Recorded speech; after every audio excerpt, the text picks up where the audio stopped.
আমি মনে করি সবচেয়ে বড় চ্যালেঞ্জ হচ্ছে ক্লাইমেট চেঞ্জ। ক্লাইমেট চেঞ্জ নিয়ে আমরা কিন্তু রাজনৈতিক দলরা বা অত আলোচনা করছি না। তো আমার অনুরোধ থাকবে, climate change should be your very important priority. জনাব তারেক রহমান সাহেব, আপনাকে অভিনন্দন।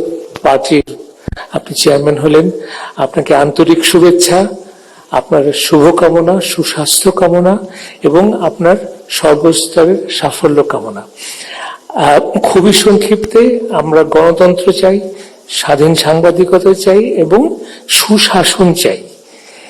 এটা নিয়ে আমরা অনেকে আলোচনা করছি, আপনাকে নিশ্চয়ই অনেকে বলেছেন। বাট একটি দুটি বিষয়ে আমি মনে হয় যথেষ্ট আলোচনা হচ্ছে না। সেটা হচ্ছে বাংলাদেশের অগ্রগতির জন্য আগামীর চ্যালেঞ্জেস গুলো কি।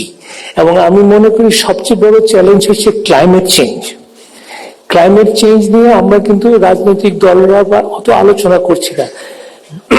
বাংলাদেশ হচ্ছে একদম কি বলবো ফ্রন্টলাইন দেশের মধ্যে কয়েকটা, এবং ক্লাইমেট চেঞ্জের যে কি ইম্প্যাক্ট হবে এটা অলরেডি আমরা কিন্তু কোস্টাল এরিয়াতে দেখতে পাচ্ছি। সো আমার অনুরোধ থাকবে, climate change should be your very important priority. আরেকটা হচ্ছে আমাদের পানি সম্পদ।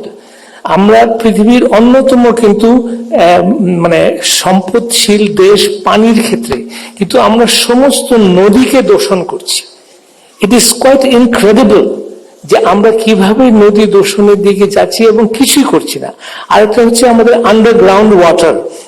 জনাব তারেক রহমান সাহেব, আমরা কিন্তু আন্ডারগ্রাউন্ড ওয়াটার উত্তোলন করতে করতে, হ্যাঁ আমরা করেছি, এগ্রিকালচারে অনেক উন্নতি হয়েছে, কিন্তু গ্রাউন্ড ওয়াটার কিন্তু এখন প্রায় 80-90 মানে ইয়ার্ড নিচে চলে গেছে। হ্যাঁ, 600 ফিট। তো আপনি তো আমার চাইতে বেশি জানেন। So we have to address ইট। এবং এই সমস্ত ব্যাপারে আমরা স্বাধীন সাংবাদিকতা এবং আমি নিজে ডেইলি স্টার আপনাকে সর্বরকম সহযোগিতা করব।